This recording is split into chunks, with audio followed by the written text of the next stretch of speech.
Hello my dear student friends. CBSE class 12 का fourth chapter है उनके इंग्लिश कोर का, द राइट ट्रैप। उसको स्टडी करेंगे और इसकी डिफरेंट वोकेबलरी, डिफरेंट डिफरेंट जो मीनिंग्स निकल के आते हैं वो हम देखेंगे। और आपको बता दूं, बताता ही रहता हूँ, इस ट्यूटोरियल से रिलेटेड भी जो स्टडी मटेरियल है वो आपको हमारी वेबसाइट पे मिल जाएगा। लिंक आपको वीडियो डिस्क्रिप्शन में मिलेगा, जहाँ पर आपको para-wise explanation, glossary notes, different questions, characters के सब आपको वहाँ मिल जाएगा। बस आप स्टडी करिए और हमारी हेल्प लीजिए जरूरत पड़ने पे। So let's start the story.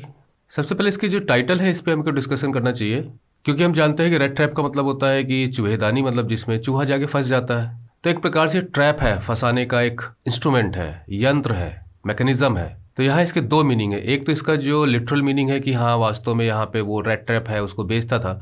और दूसरा यहाँ पे कि ये पूरा का पूरा जो वर्ल्ड है ना, ये भी एक प्रकार से ट्रैप है हम ह्यूमन बींग्स के लिए। और ट्रैप कैसे होते हैं? जब उसमें बेट होती है। बेट का मतलब उसमें जो चारा डाला जाता है जिसके चक्कर में हम फंस जाते हैं। जैसे मछली है, मछली को बेट आप लगाते हो तो मछली फुदक को उसको खाने की कोशिश करती है और कांटे में फंस जाती है, वो भी एक ट्रैप है। और शास्त्रों में लिखा भी गया है कि दुनिया का एक माया जाल है, इस माया जाल में हम सब फंसे रहते हैं और फिर एक दिन यहाँ से फना हो जाते हैं, गुजर जाते हैं और फिर इसी माया जाल में फंसते रहते हैं। हमें मुक्ति नहीं मिलती, मतलब we are never able to redeem our self, get release from this world and its trap. तो दुनिया में हम रहते हैं, लेकिन दुनिया में हम रहते वक्त वर्ल्ड अपने आप में ट्रैप नहीं है।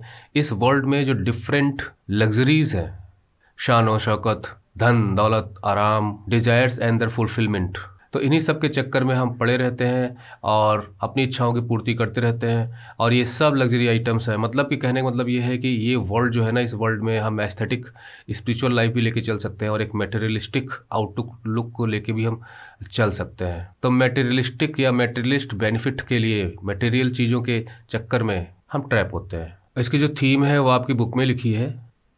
देखिए यहाँ पे थीम का जिक्र किया गया है कि ये जो ट्रैप है, ये जाल है, ये मटेरियल बेनिफिट का है, जिसमें human beings are prone to fall into, जिसके चक्कर में लोग फंसते रहते हैं। और इसकी जो सब थीम है वो है human tendency to redeem one self. अपने जो डिसऑनेस्ट तरीके होते हैं, बेईमानी के तरीके होते हैं, करप्ट तरीके होते हैं, उनसे वो जो अपनी डिजायर्स को पूरा करने के चक्कर में, अपनी ज़रूरतों को पूरा करने के चक्कर में इस तरह के मीन अडॉप्ट कर लेते हैं, तो उससे छुटकारा पाने का भी इसमें एक थीम है। जो सब थीम है इसका ट्रैप और उसका सब थीम ये आपकी बुक में लिखा है। तो जब हम इस मेटेरियलिस्टिक वर्ल्ड में फंस जाते हैं तो फिर हम निकल कैसे सकते हैं? हम गलत गलत तरीके अपना लेते हैं, है ना। कितना करप्शन आप देखते हो, अब हम इंडिया में रहते हैं तो कितने करप्शन की स्टोरीज हमें सुनने को मिलती रहती हैं। तो वो सब क्या है? वो सब ट्रैप है, फंस रहे हैं। उन्हें कार चाहिए, उन्हें बहुत बड़ा घर चाहिए, बहुत बड़े बड़े पद चाहिए, अटेंशन चाहिए, पावर चाहिए। तो what is this? All these are baits जिनके चक्कर में हम फंसते हैं। तो ये जो हमने यहाँ पे ट्रैप पढ़ा, तो रिडीम कैसे हो सकते हैं? तो थीम इस प्रकार से है कि हर व्यक्ति में एसेंशियल गुडनेस होती है। मतलब आदमी कुछ भी हो, उसके अंदर कहीं ना कहीं कोने में अच्छाई छुपी होती है। गुडनेस वाला जो कोना होता है ना, वो बरी कर देता है अपने करप्ट थिंकिंग से। तो उसको हम जगा सकते हैं और उसके लिए हमें अंडरस्टैंडिंग एंड लव चाहिए। कहने का मतलब ये है कि हमारे अंदर जो अच्छाई छुपी है, जिसे हम दबा के गलत काम करते रहते हैं, तो इट कैन बी अवेकेंड। कैसे? अगर हम बहुत फॉरगिविंग हैं, मतलब माफ़ करना आना चाहिए आपको, जेनरसिटी से, कंपैशन से, लव है, अफेक्शन है, केयर है, काइंडनेस है ना, वार्मथ ऑफ फीलिंग है। आप बहुत गर्मजोशी से लोगों के साथ पेश आइए, है ना, उन्हें ये मत दिखाइए, मतलब आपके अंदर ईर्ष्या उनके लिए होनी नहीं चाहिए। अंडरस्टैंडिंग है, आप समझते हैं, दूसरे को अटेंशन देते हैं। तो आपकी जो गुडविल है ना, वो जो है, जो करप्ट भी हो गया, डिसऑनेस्ट हो गया, गलत तरीकों को अपना के चलता है, उसको उसकी बुराइयों से आप मुक्ति दिला सकते हो।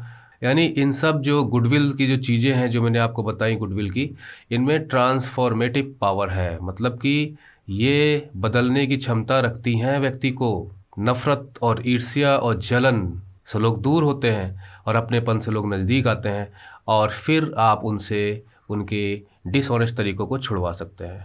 तो वो भी इसका थीम है। मतलब यहाँ पे एक यूनिवर्सल थीम रन करती है ना। यूनिवर्सल थीम जो मैंने आपको बताया कि एसेंशियल गुडनेस है, उसे हम अंडरस्टैंडिंग एंड लव से। तो देखें किस प्रकार से रेड ट्रैप जो होता है उसके प्रति दो लोगों का अलग अलग रवैया हमें देखने को मिलता है। और अंत में हमें देखना है कि क्या वो अपने गलत तरीकों से अपने आप को रिडीम कर पाता है कि नहीं कर पाता है, मतलब उससे बाहर निकल के आ पाता है कि नहीं आ पाता है, due to these goodwill feelings and approach. तो चलिए स्टार्ट करते हैं। और ये जो कुछ भी है इन पे अलग अलग भी हमने वेबसाइट पे दिया हुआ है, और ये सब अंदर तो यहाँ मिल ही जाएंगे। तो हम तेज़ी से बढ़ेंगे इसमें, और इसकी ग्लोसरी भी हम लेते चलेंगे। Once upon a time there was a man, एक आदमी था, और वो बेचने का काम करता था, और वो रेड ट्रैप्स बेचता था, मतलब चूहेदानी वगैरह लटका के और बेचता था, और उन्हें वायर से बनाता था, तारों से बनाता था, और वो खुद ही बनाता था। और कब बनाता था? अपने ऑड मोमेंट्स में बनाता था। ऑड मोमेंट्स का मतलब ये है कि जब उसे खाली समय मिलता था, या आप कह सकते हो कि ऐसे समय में बनाता था जब जनरली लोग नहीं काम करते हैं, जैसे रात को सब सो रहे हो तब बना ले, इस टाइप से। तो हम जनरली कुछ भी मीनिंग निकाल सकते हैं कि वो नॉर्मल पीरियड्स ऑफ टाइम नहीं होते थे, वो उसके ऐसे टाइम होते थे जब वो अपने जो उसका बिजनेस है रेड ट्रैप यानी चूहेदानी को बेचने का, तो उसे खाली समय में बनाता था।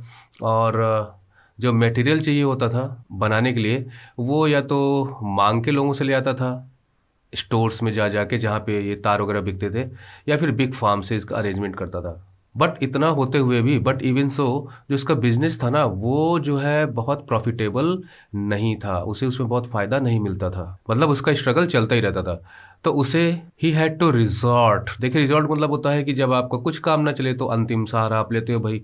तो वही है किसी का सहारा लेना, लेकिन वो भी योर लास्ट अल्टरनेटिव बचता है। तो अंत में ईमानदारी से वो काम करता था। जब कुछ नहीं मिला, उसको ज़्यादा फ़ायदा नहीं होता था, तो उसको रिजॉर्ट करना पड़ा कि उसने भीख मांगना भी शुरू किया, और साथ ही साथ उसने छोटी मोटी, पेटी का मतलब होता है छोटा मोटा, तुच्छ, नीच किस्म का, जिसे आप कह सकते हो, है ना, मीन, थीवरी भी शुरू कर दी, छोटी मोटी चोरी भी शुरू कर दी। और ऐसा क्यों किया? To keep body and soul together, ये ईडीएम है जो हम इस्तेमाल करते हैं, जिसका मतलब होता है to keep our self alive, both physically and spiritually, मतलब हमारा मन भी ठीक से और तन भी ठीक से रहे। लेकिन उसके बावजूद भी जो उसके कपड़े थे वो रैक्स के रूप में थे, मतलब फटे पुराने चिथड़े के रूप में।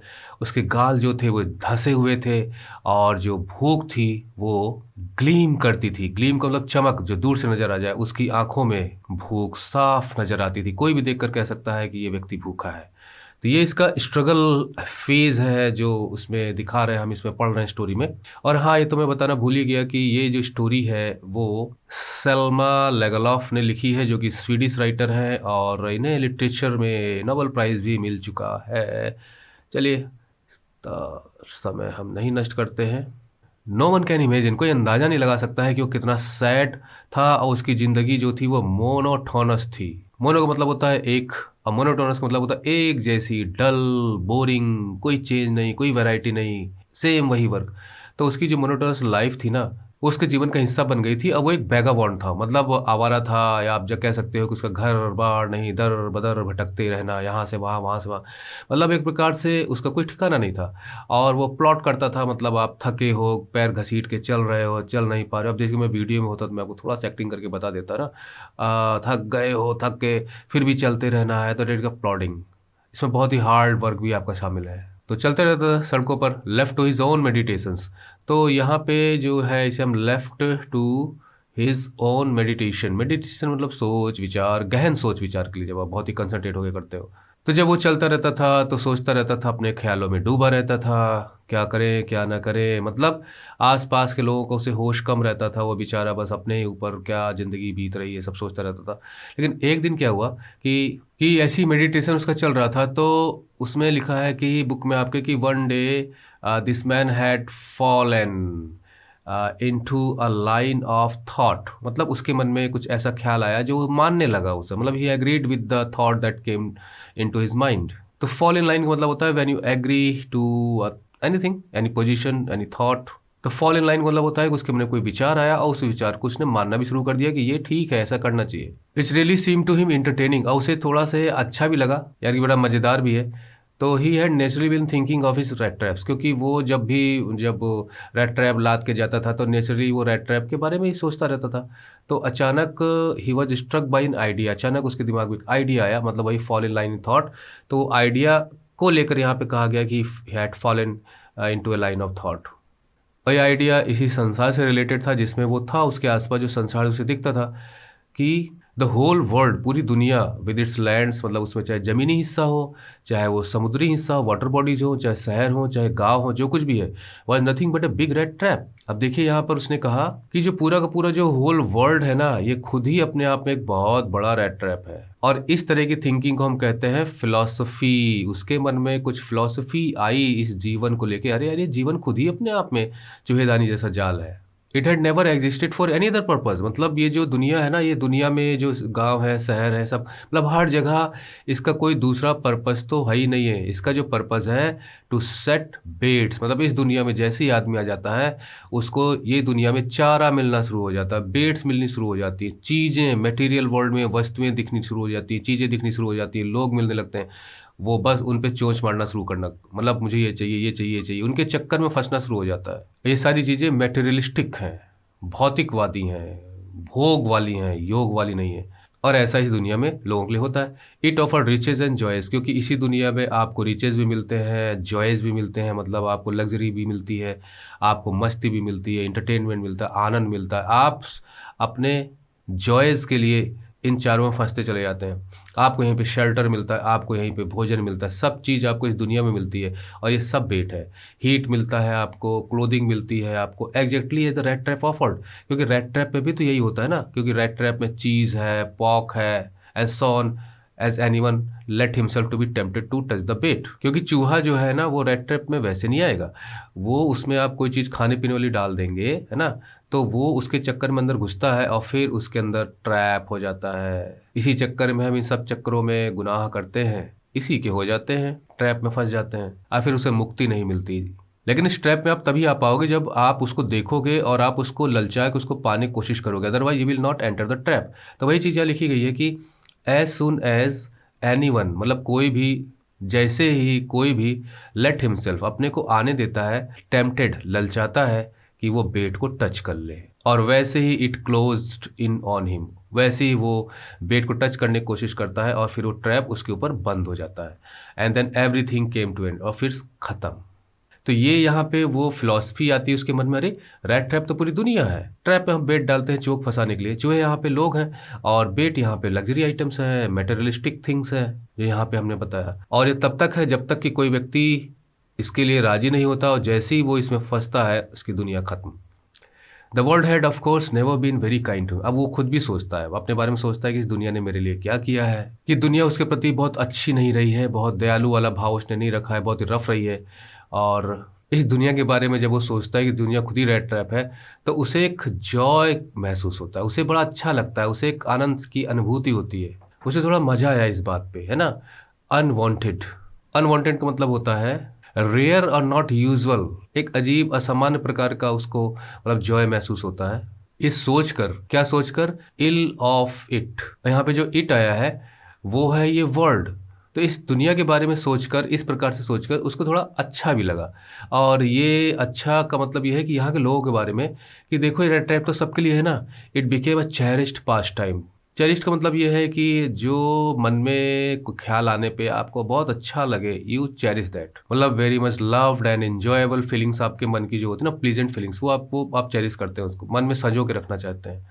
चाहे किसी की याद हो, चाहे कुछ भी हो, आपका वर्क हो, अचीवमेंट हो, आपने कभी उसका ख्याल आते मन में अच्छा लगे, तो you very much like it.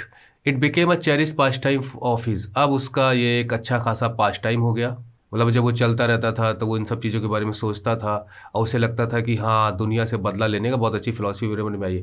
During many dreary, मतलब वेरी बोरिंग, वेरी डल, थका देने वाली, मन को उदास कर देने वाली, डिसअपॉइंट कर देने वाली, आपके चेहरे की खुशी छीन लेने वाली। तो ड्रेरी प्लॉडिंग्स, प्लॉडिंग्स मीनिंग मैंने ऑलरेडी बता दिया कि कभी कभी बहुत थक जाता था, ड्रेरी महसूस करता था, पैर घसीट के चल रहा है, रेड ट्रैप है, उसको बेचना है, कभी बिका कभी नहीं बिका। तो उस दौरान उसका पास टाइम था ये ख्याल, क्योंकि गालिब ने कहा भी है ना, बहुत बड़े शायर हैं, कि गालिब दिल बहलाने को ख्याल ही अच्छा है, जिसे हम डे ड्रीमिंग करते हैं। तो कभी कभी हम डे ड्रीमिंग से अपने टाइम को पास कर लेते हैं। To think of people he knew, तो उन लोगों के बारे में सोचकर जिन्हें वो जानता था और जो अभी तक इस दुनिया के ट्रैप में फंस चुके थे। इन दिस डेंजरस स्नेयर मतलब वही जाल हो गया, एंड ऑफ अदर्स और बाकी लोग who are still circling around the bed. देखिए कितनी बढ़िया लाइन लिखी, सर्कलिंग अराउंड द बेड, इसमें हम लोग सब लोग शामिल हैं कि इस दुनिया में है और बेट उनको नजर आ रहा है दुनिया में मटेरियलिस्ट थिंग, लेकिन अभी उसकी चारों तरफ चक्कर लगा रहे हैं और फिर धीरे धीरे फंसेंगे इसके चक्कर में। They will try to get it and will be entrapped, शिकार हो जाएगा। आगे बढ़ते हैं। One dark evening as he was trudging मतलब बस पैर घसीटते हुए थकान के मारे चल रहा था कि उसकी नज़र पड़ी एक लिटिल ग्रे कॉटेज पे, मतलब वहाँ उसको एक झोपड़ी नज़र आई और रोड साइड थी, सड़क के किनारे थी। ही नॉक्ड ऑन द डोर, पे उसने खटखटाया और उसने शरण मांगी, भैया मुझे रात के लिए यहाँ रहने दो। नॉर वॉज ही रिफ्यूज्ड, और ना ही उसकी बात को इनकार किया गया, मतलब शरण उसे मिल गई। इंस्टेड ऑफ सावर फेसेस, देखिए सावर फेसेस यहाँ पे आया है तो थोड़ा समझ लीजिए, आपको चिढ़ाने वाले बिटर फेसेस जो आपको पसंद ना करे, आपको देखकर मुंह बना लें, चलो चलो यहाँ से, चलो चलो हमें कोई नहीं लेना, इस टाइप से। भीख मांग रहे हो, चलो मांगने आ जाते हो भीख। तो अनफ्रेंडली फेसेस उसे देखने को मिलते थे, विच ऑर्डिनरीली, ऑर्डिनरीली का मतलब होता है यूजुअली, नॉर्मली। तो नॉर्मली उसको जीवन में सावर फेसेस देखने को मिलते हैं उसको, जब वो अपने रास्तों पे चलता रहता है, लोगों से बात करता है। तो यहाँ पे जो ओनर है इसका कॉटेज का, ये वो एक ओल्ड मैन था और उसकी पत्नी नहीं थी, विदाउट वाइफ था, ना कोई उसका बच्चा था उस घर में। लेकिन उसे बड़ी खुशी हुई किसी को अपने यहाँ पे इस तरह से शरण दे के, और उसे अच्छा लगा कि चलो कोई तो आया जिससे कुछ बात करने का मौका मिलेगा, जिसका अकेलापन दूर होगा। ये भी एक चीज़ है, लॉनलीनेस, है ना ये। अब क्या आपको लगता है कि ये जो यहाँ पे आया है आगंतुक, ये जो व्यक्ति है रेड ट्रैप बेचने वाला, क्या ये बेट है इस ओल्ड मैन के लिए? तो आप सोचिए। Immediately he put the porridge, अच्छा जैसे ही वो पहुंचा तो खुशी खुशी उसने पॉरिज रख दिया, मतलब खीर या हलवा या लपसी, कुछ भी आप जो है लिक्विड में डाल के बनाते हो ना, दलिया एट्सेट्रा, तो उसे रख दिया उसने फायर पे और गेव हिम सपर, उसे खाने के लिए दिया, रात का समय था। Then he carved off such a big slice, काट कर उसने अलग की बड़ी सी पीस स्लाइस की टबैको रोल। यानी जो उस वक्त जब कहानी लिखी गई ना, तो जैसे मतलब स्मोकिंग का आइटम है, तो उन्होंने बना, उस समय होता होगा बना के रखते होंगे, उसमें से काट काट के वो इस्तेमाल करते होंगे, तो उसने हिस्सा काट के निकाला। दैट वाज इनफ बोथ, और इतनी बड़ी थी कि वो दोनों के लिए ठीक थी, मतलब for the strangers pipe and his own, तो वो खुद भी उसको स्मोक कर सकता था और वो भी। Finally he got out an old pack of card, फिर अंत में वो एक पैक ऑफ कार्ड लेके आया, मतलब बहुत ही लाइवली किस्म का व्यक्ति था कि नहीं था, लेकिन यहाँ पे तो बहुत ही लाइवली है वो। एंड प्लेड मेयोलिस, मतलब मेयोलिस गेम जो कार्ड का है उसे खेलना शुरू किया अपने गेस्ट के साथ। गेस्ट मतलब वही रेड ट्रैप बेचने वाला। बेड टाइम तक, जब तक सोने का समय नहीं हो गया। The old man was just as generous with his confidences, देखिए जेनरस का मतलब होता है उदार, दिल खोल कर देने वाला, कंजूस नहीं। पर यहाँ पे दिल खोल के देने की बात नहीं है, यहाँ पे बात करने की बात है। कॉन्फिडेंसेस का मतलब होता है आपके सीक्रेट्स, ऐसे राज, ऐसी बातें जो आप जानते हैं कोई दूसरा नहीं जानता है। तो यहाँ पे जनरस का मतलब होता है कि वो शेयर कर रहा था, खुलकर अपनी बातों को उस गेस्ट से कर रहा था। एज विद इस पॉरिज, जैस जिस प्रकार से उसने पॉरिज बनाकर खुलकर उसको खाने के लिए दिया है ना, शायद इतना दिया कि शायद थोड़ा बच जाए, मतलब खाओ खाओ खाओ। और टबैको भी उसने शेयर किया था, उसी प्रकार से वो अपनी बातें भी शेयर कर रहा था, है ना। कॉन्फिडेंस है, सीक्रेट, खुलकर बात कर रहा था। द गेस्ट वॉज इन्फॉर्म्ड, तो गेस्ट का मतलब यहीं पे वो जो है रेड ट्रैप बेचने वाला, इन्फॉर्म्ड। इन्फॉर्म्ड मतलब होता है कि उसे बातों बातों में बताया गया कि उसके जो कभी दिन हुआ करते थे, है ना, प्रॉस्पेरिटी के दिन हुआ करते थे, जब कभी वो था कुछ सक्षम था, प्रॉस्पर था। हिज हॉस्ट, हॉस्ट का मतलब यहीं पे वो जो ओल्ड मैन है जिसके यहाँ ये आया हुआ है, हैड बीन अ क्रॉफ्टर, तो एक क्रॉफ्टर था। क्रॉफ्टर मतलब you can say small farmer, जिनकी खुद की ज़मीन होती है या कहीं वो दूसरे की ज़मीन को रेंट करके उस पर खेती करते हैं। स्वीडन में ये वर्ड प्रचलित है, राइटर भी स्वीडिश हैं। रैमशो आयरन वर्क्स, मतलब ये जो स्वीडन है तो वहाँ पर आयरन मिल्स वगैरह भी पाई जाती हैं काफ़ी, क्योंकि वहाँ पे खनिज वगैरह मिलते हैं, मिनरल्स वगैरह मिलते हैं। तो जिस समय की बात हो रही है उस वक्त ये कोई कारखाना था जहाँ पे लोहे पे वर्क होता था, चीज़ें बनाई जाती थी। And had worked on the land, तो उसकी जो ज़मीन थी वो ज़मीन इस आयरन वर्क मिल या सॉरी आयरन वर्क फैक्ट्री के आसपास थी, और वो ज़मीन पे काम भी करता था। Now that he was no longer able to day, उसके बाद फिर उसकी जब उम्र हो गई तो वो डे लेबर नहीं कर पाता था, मतलब बहुत ज़्यादा मेहनत नहीं कर पाता था वो, क्योंकि भाई काम तो आप खेत पे दिन में करोगे, फिजिकली वो स्ट्रांग नहीं था। तो वो अपनी गाय को यूज़ करता था और उसी के सहारे वही उसको सपोर्ट करती थी, उसका जीवन चल रहा था जब वो इसके यहाँ पे पहुँचा, उस समय की बात है। उसने कहा yes that bossy was, bossy यहाँ पे लिए गाय के लिए यूज़ किया गया है, मतलब टर्म यूज़ फॉर काउ या उसके बच्चे के लिए। तो वो एक्स्ट्राऑर्डिनरी थी, बता दो बहुत एक्स्ट्राऑर्डिनरी थी। She could give milk for the creamery, creamery का मतलब ये हो गया कि जो जहाँ पर मिल्क को प्रोसेस करके उससे बटर और चीज़ वगैरह बनाया जाता है, तो वहाँ ले जाता था वो दूध को बेचने के लिए एवरी डे, प्रतिदिन। तो पैसा मिलता होगा उसको नगद। And last month he had received all of 30 kronor. Krona इसका सिंगुलर है, मतलब ये स्वीडिश करेंसी है। तो पेमेंट में उसे ये मिला था जब लास्ट मंथ उसे इतना उसने कमाई कर ली थी। The stranger must have seemed incredulous. देखिए इनक्रेडुलस का तो मतलब होता है कि अनबिलीविंग। तो उसे लगा कि यार जो मेरी बातें सुन सुन के, मतलब 30 क्रोनर मैंने कमा लिया और इस तरह की बड़ी बड़ी बातें, लगता है उसे झूठ तो नहीं बोल रहा है। कहीं मेरे जो रेड ट्रैप बेचने वाला जो मेरा गेस्ट है उसे ऐसा तो नहीं लग रहा कि झूठ बोल रहा हूँ। तो वो इतना जनरस था कि वो कुछ प्रूफ करने के लिए for the old man got up, वो उठा और उसके बाद वो विंडो तक गया और वहाँ से उसने एक विंडो तक गया और उसने वहाँ से लेदर पाउच निकाला। मतलब उसने लेदर का पाउच, झोली भरी होगी वहाँ पे रखी होगी जो कील पे टंगी हुई थी, और वेरी उसी विंडो फ्रेम पर, and picked out 3 wrinkled 10 kronor bills. तो वहाँ से उसने जो है मुड़े तुड़े 10 क्रोनोर के बिल्स निकाले, रुपए निकाले। And these he held before the eyes of his guest, उसने अपने गेस्ट के आंखों के सामने उन्हें बढ़ा दिया।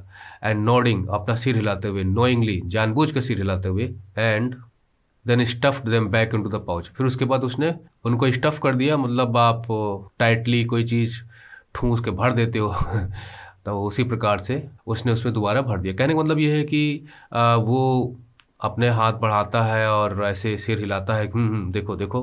The next day both man got up, दोनों लोग उठे, सुबह हो गई होगी। इन गुड सीजन, मतलब ये है कि अच्छी मॉर्निंग रही होगी और वहाँ के हिसाब से अच्छा सीजन रहा होगा, अच्छा टाइम रहा होगा, सुहावना दिन रहा होगा, कुछ भी आप लगा सकते हो।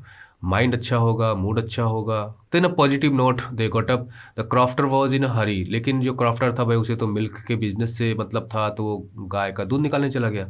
और दूसरा जो व्यक्ति था, मतलब ये जो red trap seller, probably thought he should not stay, उसे लगा कि यार अब यहाँ ठहरना नहीं चाहिए, बेड पे मैं लेटा हुआ हूँ। और head of the house had gotten up, कि मतलब भाई वो तो उठ के चला गया दूध दूध निकालने में, अभी तक लेटा हुआ हूँ। They left the cottage at the same time, तो दोनों लोग कॉटेज से बाहर सेम टाइम निकले, मतलब वो भी निकला वो भी निकला। और जो क्रॉफ्टर था, लॉक द डोर, उसने दरवाजे को बंद किया और अपने जेब में पॉकेट में की को रख लिया।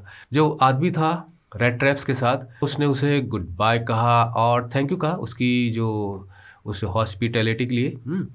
And thereupon each went on his, अपने अपने रास्ते निकल गए। But half an hour later the rat trap peddler stood again before the door.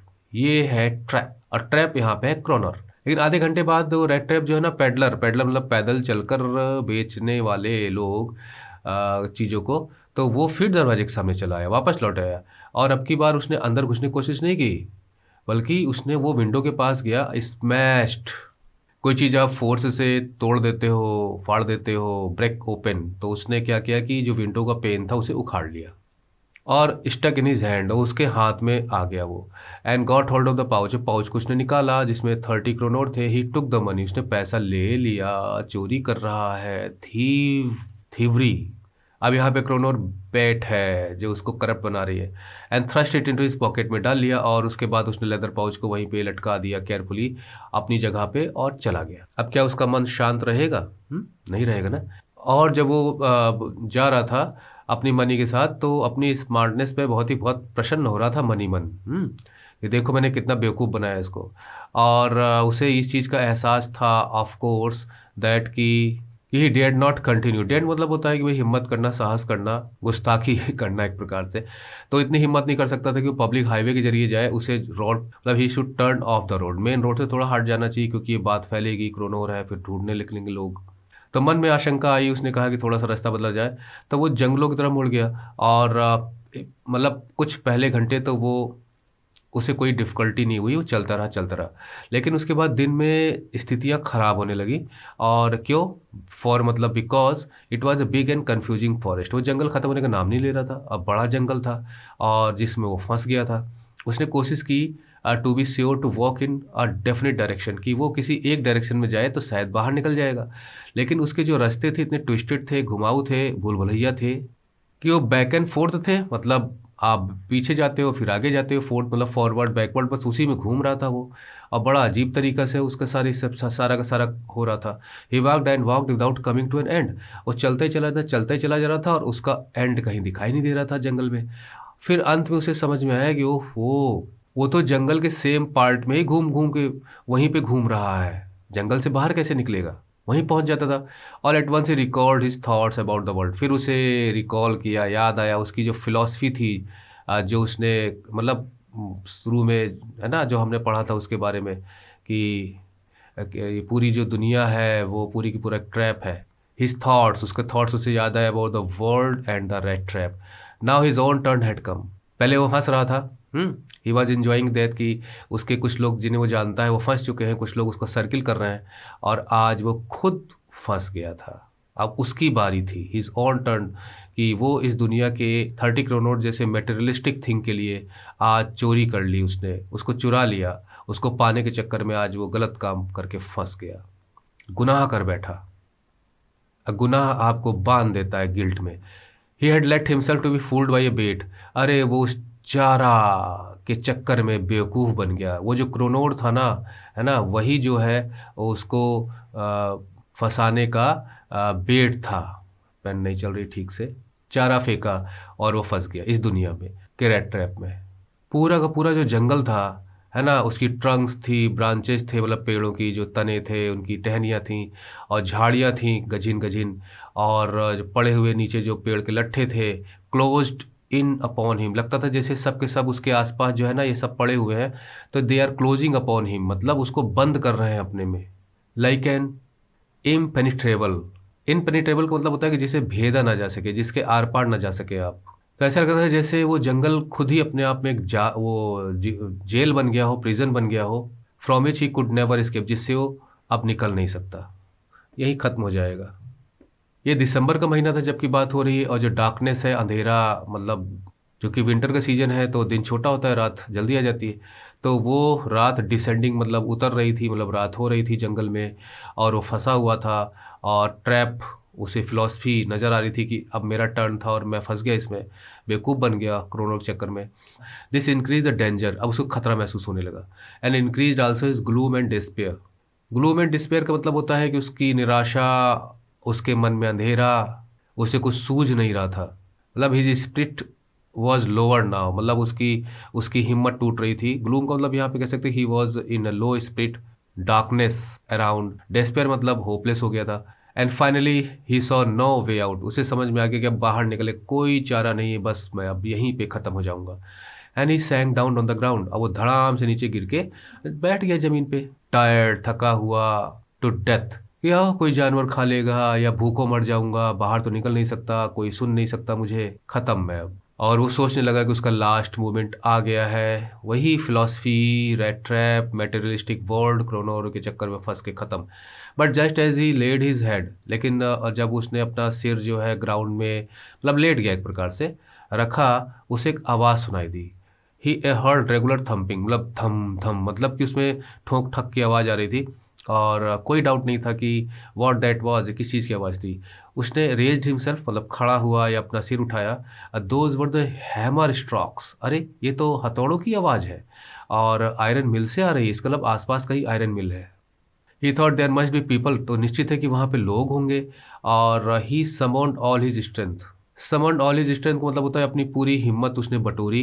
He gathered his strength, मतलब समन मतलब ही गैदर्ड हिज स्ट्रेंथ, उठ खड़ा हुआ, एंड स्टैगर्ड, अपने लड़खड़ाते हुए कदमों से, है ना, वो उस डायरेक्शन में जहाँ से आवाज़ हो रही थी उसकी तरफ चल निकला। यानी अब तो मुझे कुछ वे आउट मिल रहा है, यानी पूरी तरह से नहीं फंसा है। रैमशो आरनबर्ग के बारे में बताया गया है कि अब तो वो बंद हो गया है, लेकिन नॉट सो लॉन्ग, मतलब बहुत पहले की बात नहीं है। एक लार्ज प्लांट हुआ करता था, और इसमें एक स्मेल्टर था, मतलब जिसमें वो जो जो आयरन ओर है उससे आयरन को अलग किया जाता होगा। रोलिंग था, मतलब वो रोल किया जाता था। मिल थी, रोलिंग मिल। और फोर्ज भी था। फोर्ज का मतलब होता है कि वो वर्क प्लेस जहाँ पर आयरन को उसको हीट करके और उसको डिफरेंट शेप दिया जाता है, वो वर्कशॉप थी। तो इतना कुछ था वहाँ पे, है ना। यहाँ भट्ठी, स्मेल्टर में भट्टियाँ होती हैं जिसमें डालकर चीज़ों को लिक्विड फॉर्म में लाया जाता है ना। रोलिंग मिल का मतलब होता है फिर आप उसे रोल करके उसे शीट के रूप में डालते हो, और फिर उसके बाद उसे फोर्ज में ले जाकर डिफरेंट शेप देते हो। लोहे को खूब गर्म किया जाता है, जब थोड़ा काफ़ी गर्म हो जाता है पीट पीट के उसको डिफरेंट शेप देते हैं, खुरपा बनाना, हंसिया बनाना, कील बनाना, कुछ बनाना। In the summer time long lines of heavily loaded, और जब गर्मी का मौसम होता था तो long lines of heavily loaded barges, यहाँ पे बार्जेस एंड स्काउज का जिक्र किया गया है। तो ये जो है कैरियर्स हैं जो वाटर बॉडीज पे चलती हैं। स्काउज माल लादने की नाव है, और बार्जेस भी वही काम करते हैं, उस पर मतलब चीज़ों को लाद कर पानी में के ऊपर, जैसे पानी के जहाज सामान को लाते ले जाते हैं, तो उस प्रकार से नदी के पानी का यूज़ किया जाता था। स्लिट डाउन द कैनाल, तो वो नहर थी और उसमें उसमें सरका दिया जाता था, उसमें वो तैरते हुए निकल जाते थे। और फिर वो एक इनलैंड लेक, मतलब जो ज़मीन से घिरी हुई लेक है, मतलब किसी वाटर बॉडी में डायरेक्ट नहीं मिलती है, मतलब सी या ओशन में, तो उस लेक में जाते थे। और इन द विंटर टाइम, वो जब ठंडी का मौसम होता था, तो जो सड़कें हैं मिल के आसपास, तो वो ब्लैक हो जाती थी कोयले से, क्योंकि भी बिना कोयले के तो आयरन मिल चलेगी नहीं, क्योंकि जो स्मेल्टर है उसमें कोल की जरूरत पड़ेगी। तो कोयला आना जाना, अब चूंकि वो जो रोड है वो काली इसलिए हो जाती थी कि विंटर में जो है वो सड़क का इस्तेमाल होता था, और समर टाइम में नदी का इस्तेमाल होता था, और नदी में टाइम पानी रहता होगा उस वक्त उस कैनाल में। तो सड़कों पर कोयला ही कोयले की वजह से सड़क काली हो जाती थी। और शिफ्टेड, यहाँ पे लिखा है शिफ्टेड डाउन, कहने का मतलब ये है कि जो बड़े बड़े क्रेट होते थे, मतलब क्रेट्स में, बड़े बड़े कंटेनर में, वो जब जाता था कोयला तो छन छन कर, शिफ्ट करके, मतलब छन कर नीचे वो उसके जो पाउडरी फॉर्म है वो गिरता था सड़कों पर। During one of the long dark evening, इसी प्रकार की डार्क इवनिंग थी, मतलब अंधेरा था, और आप जानते हैं दिसंबर का समय था। और क्रिसमस के पहले की बात है ये, दिसंबर का महीना है और क्रिसमस अभी नहीं आया है। The master Smith and is helper, master Smith का मतलब हो गया कि जो भाई उसमें जो मास्टर था, और स्मिथ आप जानते हैं मेटल पे काम करने वाला, चाहे सोना हो, चाहे चांदी हो, चाहे लोहा हो। तो जो उसका जो मिस्त्री था, मेन जो एक्सपर्ट था उसमें वर्क में, एंड उसका एक साथी था, हेल्पर था। तो वो फोर्ज के, डार्क फोर्ज में बैठे हुए थे, मतलब वहाँ उजाला कम था, और नियर द फर्नेस, भट्टी के पास बैठे हुए थे, waiting for the pig iron. और ठंडी का मौसम था तो भट्टी के पास बैठे हुए थे। और पिग आयरन मतलब जब आयरन स्मेल्टर से निकलता है, मतलब कास्ट आयरन है एक प्रकार का, मतलब जिसको आप गरम करके फिर उसको आप डिफरेंट शेप में लेके आओगे, ब्लॉक के फॉर्म में जो आयरन निकलता, पिग आयरन। आप ये कह सकते हो कि अभी ये प्योर भी नहीं है, कच्चा लोहा जिसे हम कहते हैं, है ना, पका हुआ नहीं है, मतलब इसे टूट जाएगा आसानी से, फ्लेक्सिबल नहीं है। Which had been put in the fire, उसे फायर में डाला गया था, to be ready to put on the anvil. तो एनविल, मैं यहाँ पे आपको इमेज वगैरह दिखा रहा हूँ, तो इस पर रख कर फिर उसकी पिटाई करनी है, जैसे आपने मोची को देखा होगा ना, उसका वो बना होता है जिस पे रख के जूतों को बनाता है। Every now and then one of them got up stir, stir मतलब होता है कि मतलब हिलाना डुलाना, जैसे घर में आपकी मम्मी सब्जी वगैरह पकाती है तो कलछल से हिलाती डुलाती रहती, दैट इज द स्टोरिंग। तो एवरी नाउ एंड देन का मतलब होता है कि रह रह कर, एवरी नाउ एंड देन रह रह के वो उसको स्टर भी करते रहते थे। और ग्लोइंग मास, क्योंकि लोहा जो है वो आग में पड़ा हुआ है तो वो गर्म हो रहा है खूब, तो उसको ग्लोइंग मास, है ना, लोहे का टुकड़ा जो है चमक रहा था आग में, और एक लंबे आयरन बार से उसको पकड़े हुए थे, क्योंकि आग में है वो, तो भाई बार से उसको पकड़ के उसमें गर्म कर रहे थे।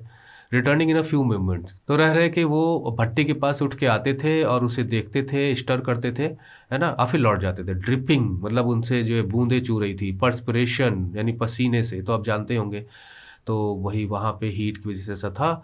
एज वॉज द कस्टम, मतलब जैसा कि वहाँ की परंपरा थी, ही वोर nothing but a long shirt, उसने कुछ नहीं पहना हुआ था, बस एक लंबी शर्ट पहनी हुई थी, और a pair of wooden shoes, और लकड़ी के जूते पहने हुए थे। लकड़ी के जूते क्यों पहने समझ नहीं आ रहा। तो एनीवे, कहने का मतलब ये है कि आयरन मिल में लगभग ऐसे ही लोग पहनते होंगे, कस्टम थी वहाँ की, पहचान में आ जाते थे कि भाई आयरन मिल में काम करने वाले हैं। All the time there were many sounds to be heard, तो फोर्ज में अगर आप हैं तो आपको तरह तरह की आवाज़ें सुनाई देंगी। द बिग बेलोज ग्रोन्ड, देखिए ग्रोन का मतलब होता है जब आप कराहते हैं, इस टाइप से। And the burning coal cracked, और जो कोल है वो बर्न कर रहा था तो क्रैकिंग की आवाज़ आ रही थी, करकराने की आवाज़ आ रही थी। तो द फायर बॉय सॉवेल्ड, मतलब जो बेलचा होता है ना वो, मतलब वो जिससे कोयले को उठा उठा के आप, मतलब उसमें से इकट्ठा करके आप कहीं डाल रहे हो, तो वो चारकोल को उठाकर, मॉ मॉ मतलब होता है big mouth of the furnace, तो भट्ठी का जो मुंह था है ना, तो भट्टी कैसे जलेगी जब उसमें कोयला डालते रहोगे, तो भट्टी में जो कोयला डाल रहे हो ऊपर का हिस्सा उसका मुंह बना दिया जो निगल ले रहा है सबको, big mouth taking in all the charcoal.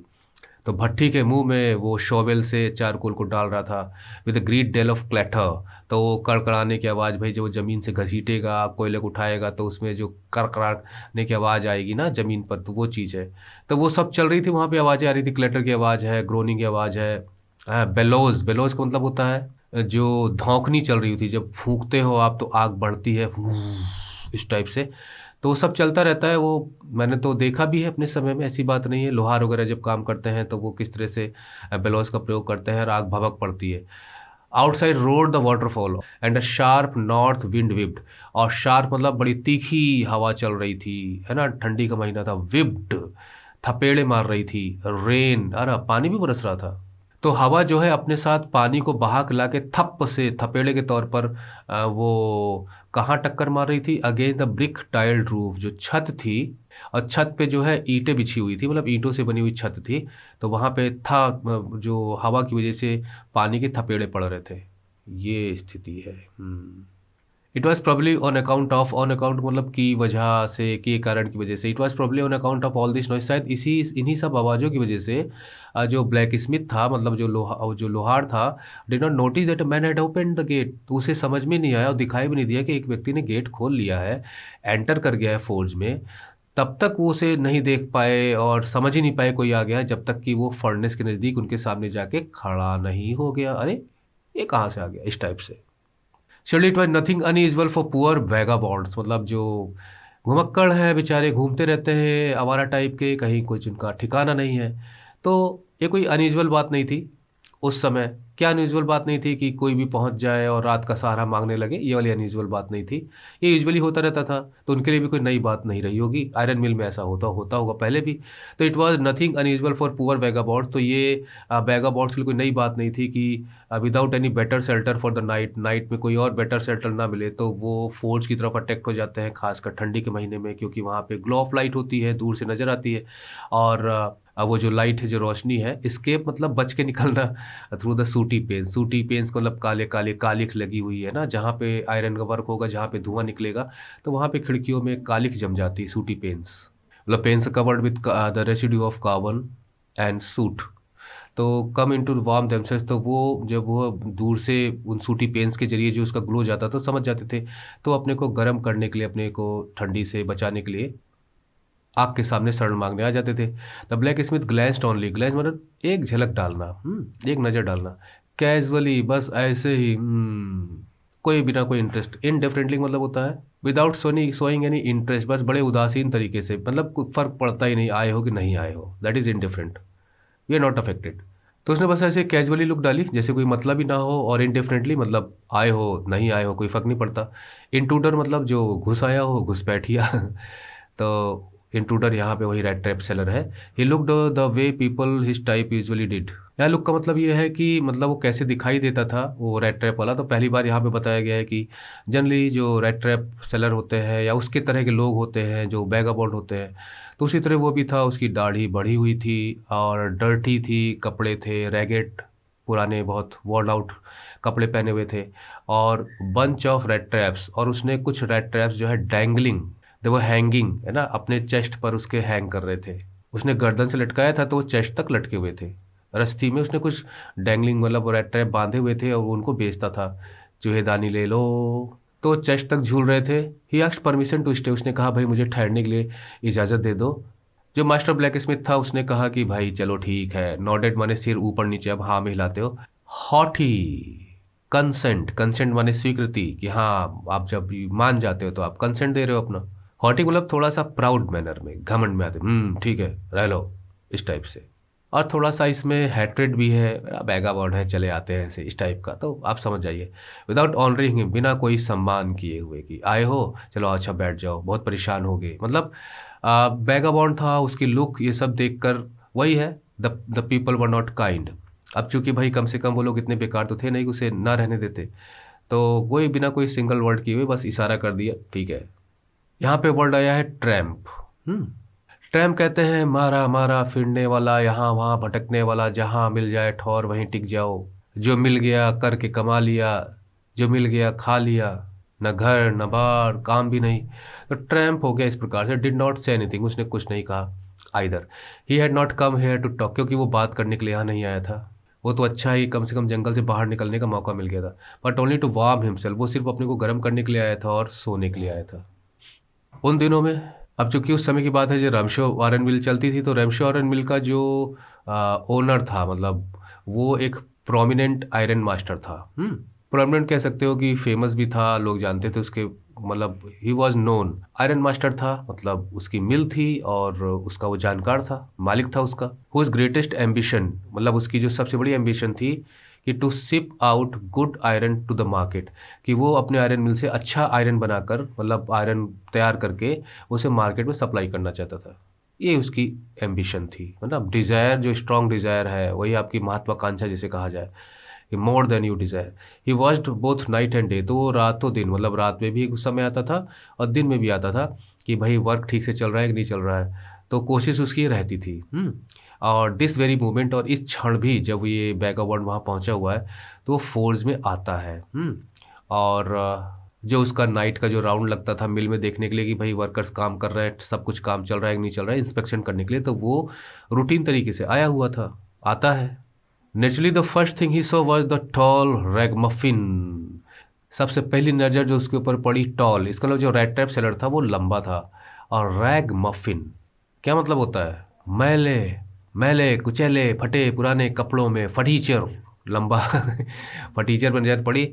Who had eased his way to sew clothes, ये बहुत आराम से उसने अपने आप को फर्नेस के नज़दीक किया हुआ था, और उसकी जो भाप थी जो निकल रही थी वो उसके वेट रैग से निकल रही थी। यानी उसने फर्नेस के नज़दीक अपने आप को इतना किया हुआ था कि जो उसके पानी में, मतलब जब वो जंगल में था तो शायद पानी भी बरस रहा होगा एनीवे, तो कपड़े गीले हो गए थे, तो अगर आसपास थोड़ी सी हीट मिलेगी तो वो कपड़ों से जो है वेटनेस, मॉइस्चर एवोपरेट करेगा, तो उसके कपड़ों से भाप निकल रही थी, इतना नज़दीक उसने किया हुआ था। The iron master did not follow the example of the black Smith, लेकिन आयरन मास्टर जो था उसने वो चीज़ फॉलो नहीं की जो ब्लैक स्मिथ ने की थी। कहने का मतलब ये है कि जो ब्लैक स्मिथ थे उन लोगों ने कोई रिएक्शन, मतलब इंटरेस्ट दिखाया नहीं था, लेकिन आयरन मास्टर ने सोचा कि थोड़ा इसका हालचाल लिया जाए। वो हैड हार्डली डेन्ड, डेन का क्या मतलब बताया जा सकता है? हार्डली मतलब कोशिश ही नहीं की उन्होंने, बमुश्किल ही। यहाँ डेन का मतलब है कि मतलब दे थॉट इट फिट, मतलब उन्होंने इस चीज़ को, इसको इसके काबिल समझा हो, या उन्होंने मतलब इसकी हिम्मत ही नहीं की, इसकी कोशिश ही नहीं की। They did not den, they did not even thought it fit to look at the stranger, कि वो स्ट्रेंजर पे एक नज़र डाले भी ठीक से कि कौन है कैसा है। That is, they did not dare, they did not attempted, they did not thought it fit, उन्होंने उस स्ट्रेंजर को इस काबिल भी नहीं समझा, मतलब दे डिड नॉट डेन कि देखा जाए कौन है। He walked close up to him, उसके पास गया, उसको बहुत ध्यान से देखा पूरा, and that tore of his slouch hat, उसके बल्कि उसने जो उसकी हैट थी वो स्लाउशिंग थी, मतलब थोड़ा आगे की तरफ झुकी हुई थी, तो आंखों पे कुछ कवरिंग कर रही होगी, तो उसने क्या किया कि उसको हटाया वहाँ से, and to get a better view, जिससे कि वो थोड़ा सा बेटर व्यू ले सके कि है कौन ये। But of course it is you, Nils Olaf.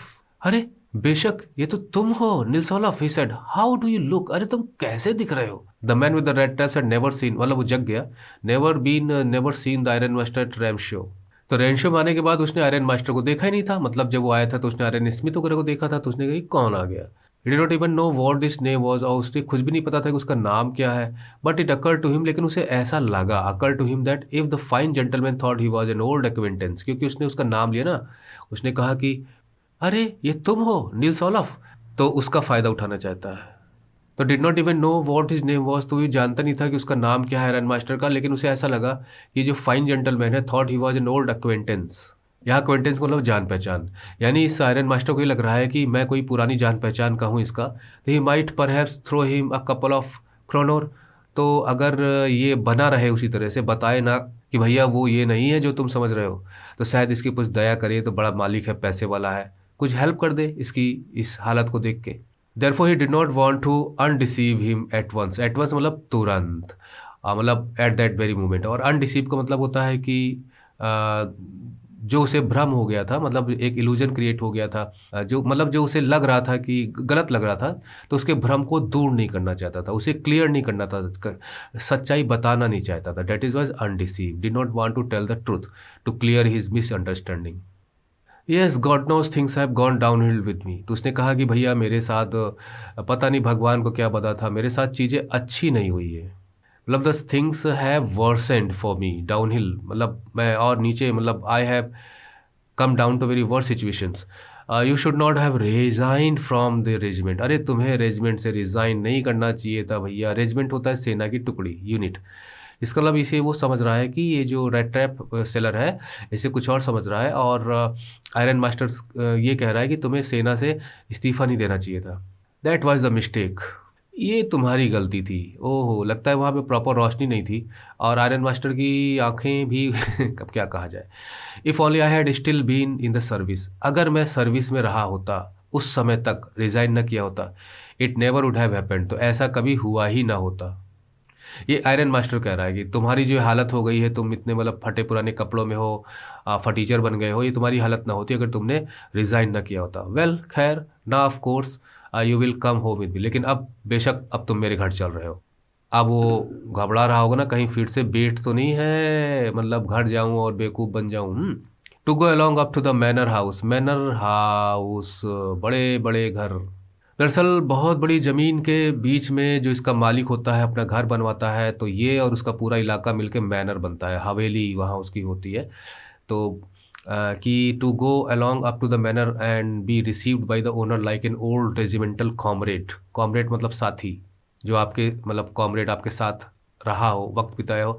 और रेजिमेंटल मतलब होता है सेना, तो इसका मतलब यह है कि आयरन मास्टर कभी सेना में रहा होगा, हो सकता है। तो उसने सोचा कि मैनर हाउस तक जाना और इस अपने रेजिमेंटल कॉमरेड के साथ जाना, how I did not please the tramp. तो लेकिन इससे वो बहुत खुश नहीं हुआ, वो जो ट्रैम्प था, है ना, कि वो मुझे अपने घर ले जाना चाहता है ना। वो घबरा रहा था कि पता नहीं मैं हूँ नहीं, और बन के चला जाऊँ जो हूँ नहीं, और अनडिसीव भी नहीं करना चाहता उसको कि अभी तुरंत बता दूँ, क्योंकि हो सकता है इसी चक्कर में मेरी दया खा के मुझ पर हेल्प कर दे। No, I could not think of it, मतलब वो वहाँ जाने के लिए मना कर रहा है कि मेरे दिमाग में तो ऐसा कुछ ख्याल भी नहीं आया। मतलब मैं इतनी वर्स्ट सिचुएशन में हूँ, उसके बावजूद भी मैंने तुम्हारे पास आकर हेल्प नहीं मांगी। मतलब देखिए यहाँ पे शो ऑफ कर रहा है कि हाँ, अब मैं क्यों नहीं आया तुम्हारे से मिलने के लिए। लेकिन साथ साथ अलार्म भी है, मतलब दिमाग में घंटी बज रही है खतरे की उसके, है ना। मतलब वेरी शॉक्ड, सरप्राइज कि क्या करे क्या ना करे, वो तो घर ले जा रहा है। He thought of the third, लेकिन उसे 30 करोड़ ध्यान में आ रहा है। और दूसरा आप ये भी कह सकते हो कि no I could not think of it. नहीं नहीं नहीं, मैं तो तुम्हारे साथ जाने की सोच भी नहीं सकता, ये भी हम अंदाजा लगा सकते हैं। ही थॉट ऑफ द 30, लेकिन उसे 30 करोड़ ध्यान में आ रहा है। To go up to the manor house would be like throwing himself voluntary into the lions den. यहाँ पे मेटाफर प्रयोग हुआ है, जैसे रेड ट्रैप है वो मेटाफर के रूप में प्रयोग हुआ है वर्ड के लिए। तो वो कहता है कि मैनर हाउस में जाना और अपने आप को एक हवाले करना होगा। हिमसेल्फ वॉलंटरी मतलब खुद, बिना किसी फोर्स के, क्योंकि भाई वो उसे घर जाने के लिए कह रहा है और ये तुरंत राजी हो गया। तो ऐसा लग रहा है जैसे खुद ही अपने आप को हवाले कर देना शेर की गुफा के में डाल, मतलब अपने आप को शेर की गुफा के हवाले कर देना है। और कोई ह्यूमन बीइंग किसी लाइन डेन में जाएगा, मतलब लाइन्स डेंस का मतलब होता है कि अ वेरी वेरी डेंजरस सिचुएशन है। तो अपने आप को शेर की गुफा यानी शेर के हवाले करने की जैसा है, और शेर आपको मार के खा जाएगा, यानी अपने आप को खतरे में डालने जैसा है। He only wanted a chance to sleep. हाँ, बस उसके दिमाग में एक चीज़ आ रही थी, किसी तरह मुझे सोने का मौका मिल जाए इसी फोर्ज में। मतलब वो छोड़ रहा है, मतलब नहीं जाना है साथ में। And then sneak away. हालांकि 30 करोड़ का तो उसके दिमाग में है, लेकिन कह रहे तो ट्रैप है, इसके चक्कर में मैं लाइन्स के डेन में ना पहुंच जाऊं। ही देन स्नीक। स्नीक का मतलब आप जानते हैं, छिप के, बचा के नज़रों से, अवे एज इनकॉन्स्पिशियसली एज पॉसिबल। एक तो स्निक का भी मतलब यही होता है कि नज़र बचा के, छिप के, चोरी छिपे। और इनकॉन्स्पिशियसली का मतलब होता है कि लोगों की नज़र में, मतलब आप लोगों को अवॉइड करते हुए, लोगों की नज़रों से बचते हुए, मतलब नोटिस ना हो, लोगों की नज़र में ना आए, एज पॉसिबल। तो कहने का मतलब उसका इरादा बस इतना था कि फोर्ज में रात को सोने को मौका मिल जाए, और उसके बाद वो चुपचाप बिना किसी की नज़र में आए हुए जितना संभव हो सकेगा उतना वो स्नीक करते हुए इनकॉन्स्पिशियसली वो वहाँ से निकल जाना चाहता है, और पता नहीं चलना चाहता है कि कहाँ चला गया, क्योंकि उसके पास वो क्रोनोर है जो चोरी किए हुए। The iron master assume that, iron master को लगा कि ही फेल्ट एम्बेरेस्ड। एम्बेरेस्ड मतलब लगता है कि वो संकोच कर रहा है, उसे शर्म आ रही है, because of his miserable clothing, क्योंकि उसने जो क्लोथिंग है, उसके जो कपड़े हैं वो बहुत ही दयनीय अवस्था में, मिजरेबल है, फटे पुराने फटीचर है। तो उसे लगा कि शायद मेरे साथ इसीलिए नहीं आना चाहता। तो आर्यन मास्टर जो है उसको थोड़ा सा कन्विंस करने की कोशिश करता है और यहाँ पे घमंड नहीं शो कर रहा है, क्योंकि वो कहता है कि please don't think that I have such a fine home. Please ये मत समझो कि मेरे पास बहुत बढ़िया घर है, बहुत बड़ा घर है। मतलब कहते हैं ना कि भैया बहुत छोटे से लोग हैं, हमारे यहाँ भी थोड़ा सा 2 कदम रख दो आके, हमारे यहाँ भी चले चलो। तो you can not show yourself there. तो कहता है कि मेरा इतना बड़ा घर नहीं, इतना बढ़िया घर नहीं है कि तुम वहाँ जा नहीं सकते। You can not show yourself, है ना। Can not show yourself मतलब कि you can not go and be present to the members of the family. Fine से हम डिफरेंट मीनिंग्स निकाल सकते हैं, क्योंकि घर तो वही है। घर फाइन जब होता है जब सब रौनक रहती है और सब लोग अच्छे से रहते हैं, मतलब anything, everything is comfortable, feeling, easy going. उसने कहा एलिजाबेथ इज डेड। यहाँ शायद अपनी पत्नी को बता रहा होगा कि एलिजाबेथ की मौत हो चुकी है। As you may already have heard, तुमने सुना ही होगा। अब यहाँ पे थोड़ा सा फन है, ह्यूमर है इसके अंदर स्टोरी में, कि वो अनडिसीव नहीं करना चाहता, उसकी भावनाओं को मतलब वो क्लियर भी नहीं करना चाहता कि भाई भाई मैं वो नहीं हूँ जो तुम समझ रहे हो। तो चुपचाप सुन रहा है। तुमने सुना ही होगा एलिजाबेथ की डेथ हो गई। माई बॉयज़ आर अब्रॉड, मेरे बच्चे सब बाहर हैं, कमाई कर रहे हैं। And there is no one at home, कोई घर पे है ही नहीं है, सिर्फ मेरी ओल्डेस्ट डॉटर को छोड़कर, वो भी ओल्डेस्ट है मतलब सबसे बड़ी है, और मैं हूँ खाली। We were just saying that it was too bad we did not have any company for Christmas. मैं बस इतना कह रहा था, मतलब वी वर जस्ट सेइंग, मतलब हम घर में इस चीज़ के जिक्र कर रहे थे अपनी बेटी के साथ, यही बात कर रहे थे कि ये कितना अच्छा नहीं लग रहा ना, कितना कितना टू बैड है कि हमारे पास इस क्रिसमस में किसी की कंपनी नहीं है। क्योंकि आप फेस्टिविटी शेयर करते हो ना, खुशी शेयर करते हो, तो यार लोग तो होने चाहिए ना। अकेले की कौन सी खुशी, अकेले का क्या खाना, अकेले का क्या त्यौहार। तो ये सब बातें कर रहे थे। Now come along with me, अब तुम मेरे साथ चलो, and help us make the Christmas food disappear a little faster. तो हंसते हुए मजाक करते हुए, यार चले चलो हमारे साथ, अब क्रिसमस में जो कुछ भी बनेगा खाने पीने का ना, उसे जल्दी गायब करने में मदद हो जाएगी। कहने का मतलब यह है कि हम 2 के साथ 3 हो जाएंगे।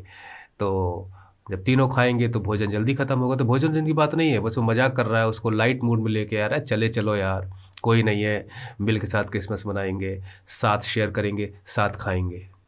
But the stranger said no and again no. उसने कहा ना ना और ना। And the ironmaster saw he must give in. Give in मतलब होता है हार मान लेना, हथियार डाल देना, भैया अब ये नहीं मानेगा। It looks as though Captain von Stahle preferred. तो कहता है कि it looks as though Captain von Stahle preferred to stay with you tonight. लगता है कि ये जो कैप्टन, ये इसको मतलब इसका जो ये कैप्टन के पद पे रहा होगा आर्मी में। तो कहता है कि जो कैप्टन वॉन स्टैल, मतलब ये जो है जो स्टेंजर, ये prefer to stay with you tonight, शायद ये आज रात तुम ही लोगों के साथ रुकना चाहते हैं। स्टेंस्ट्रॉम, ये यहाँ पे जो मास्टर ब्लैक स्मिथ का नाम है, यहाँ पे मास्टर ब्लैक स्मिथ का उसने नाम दिया। स्टेंस्ट्रॉम, लगता है मास्टर कैप्टन वॉन स्टैल आपके साथ ही रुकना चाहते हैं। And turn on his heel, मतलब जैसे खड़े हो और तुरंत अपने पैरों पर जहाँ खड़े हो मुड़ जाओ और फिर चले जाओ। दिस इज टर्निंग हील, जैसे आर्मी में होता है, तुरंत मुड़कर रवाना हो गया। But he laugh to himself. तो यहाँ जो है but he laugh to himself मतलब, लेकिन वो खुद ही अपने आप ही हंस रहे थे। And the black Smith who knew him, और ब्लैक स्मिथ जो कि अपने आयरन मास्टर को जानता था, अंडरस्टूड, समझ में आ गया very well that he had not said his last word, कि शायद जो आयरन मास्टर हैं, मालिक हैं, उन्होंने शायद अपनी बात पूरी नहीं की है। ये उनके नेचर का हिस्सा था ना। सबका करेक्टर स्केच आपको हमारे उसमें मिल जाएगा वीडियो में, ओ सॉरी वेबसाइट पर। It was not more than half an hour before they heard, मतलब यहाँ पे अब हम अंदाज़ा लगा सकते हैं कि वो बोले कि शायद आपके साथ रुकना चाहते हैं, तुम्हारे साथ, और उसके बाद अपने से हंसते हुए चले गए। इसका मतलब उनके दिमाग में कुछ और भी चल रहा है, आयरन मास्टर के दिमाग में।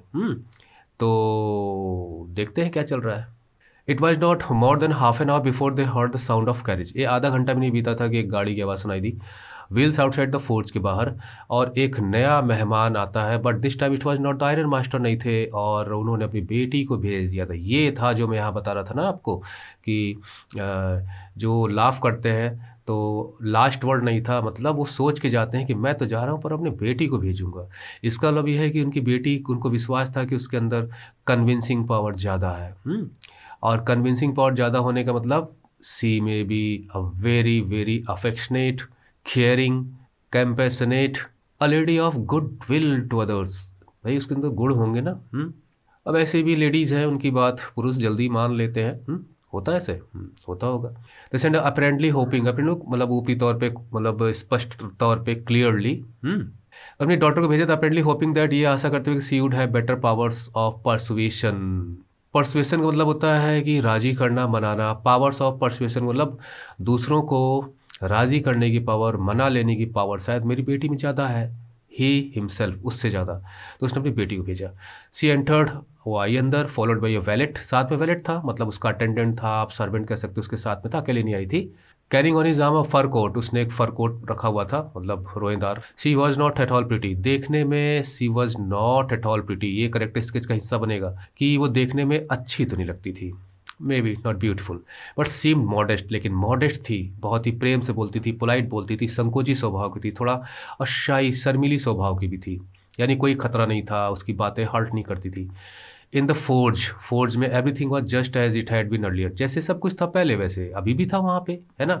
इवनिंग का समय था। The master black Smith and his apprentice, और जो मास्टर ब्लैक स्मिथ था और उसका जो अप्रेंटिस था, still set on the bench, वो अपनी बेंच पर बैठे हुए थे। जो मुख्य वहाँ का जो आयरन वर्कर था, मतलब जो जानता था, मिस्त्री था, और उसका जो एक साथी था जो हमने बताया था, वो बेंच पे बैठे हैं और देख रहे हैं क्या हो रहा है माजरा। And iron and charcoal still glowed, और अभी भी वो चमक रहा था, भट्टी में जल रहा था, फर्नेस में। जो stranger had stage himself on the floor, पर एकदम लेटा हुआ था चारों खाने चित्त होके। And lay with a piece of pig iron, और उसने एक पिग आयरन, मतलब जो आयरन का जो ब्लॉक था जो कच्चा लोहा था, under his head and his head pulled, उसने उसको तकिया बनाया हुआ था under his head, and pull down over his eyes, और उसने अपनी आंखों पर अपना टोपा जो उसने पहना हुआ था, उस वक्त टोपे बहुत पहनते थे लोग, अपनी आंखों पे डाला हुआ था जिससे उजाला कम आए। As soon as the young girl caught sight of him, जैसे ही यंग गर्ल की नज़र उस पर पड़ी, उस लेडी की, यंग गर्ल का मतलब होता है कि maybe she was not married, maybe married, we don't know. She went up and lifted his head, उसकी टोपी को उठाया। जाकर आयरन मास्टर ने बताया होगा ना कि भाई कैप्टन वॉन है, वो उनकी बुरी दशा हो गई है, वो शर्मा रहे हैं, नहीं आ रहे।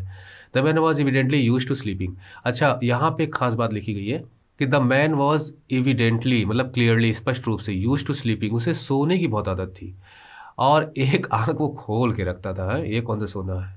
ही जम्प्ड अप एब्रप्टली, एब्रप्टली मतलब हड़बड़ा के तुरंत वो उठा, and seem to be quite frightened, और डर गया, ये कौन आ माजरा है अब। एक तो मैं बचना चाहता हूँ, वो क्रोनोर मेरे पास पड़े हुए हैं, और यहाँ पे कोई ना कोई मनाने के लिए आ रहता है। तो इसके आगे का हिस्सा हम सेकंड पार्ट में पढ़ेंगे। Bye bye.